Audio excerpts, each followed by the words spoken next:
Hello and welcome back to another video on SW Fight Hub. We're looking ahead to UFC 319 tomorrow night from the United Center in Chicago, Illinois.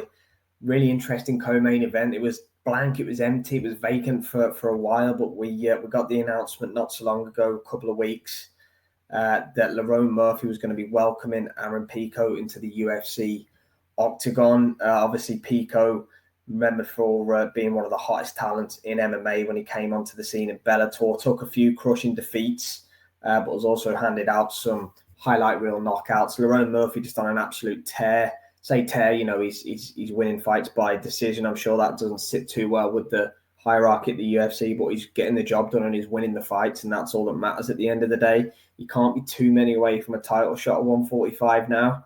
We'll see how that scenario kind of plays out. I'm sure he's got one eye on Alexander Volkanovski, but I'm sure Aaron Pico has as well.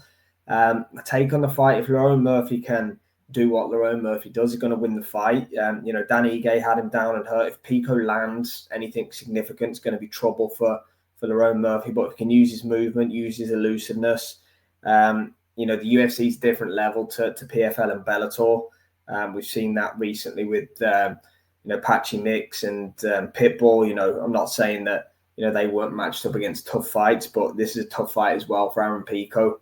Obviously, there have been great examples of Bellator fighters and PFL fighters come to the UFC and succeeding as well. But the UFC is the Mount Rushmore of MMA. There are tough matchups in there. Look, I prefer this fight to the Evloev one that was initially slated. I think that was going to take place, but it fell through for Pico. It's a big opportunity for him. It's a big opportunity for Lerone as well. Definitely his biggest stage co-main in a numbered event. I'm going to pick him to win a decision, but he's got to mind his P's and Q's. It's going to be a tough night because Pico's going to be right up for it. Let me know what you think, guys. Co-main UFC 319, Murphy versus Pico. Thanks for watching.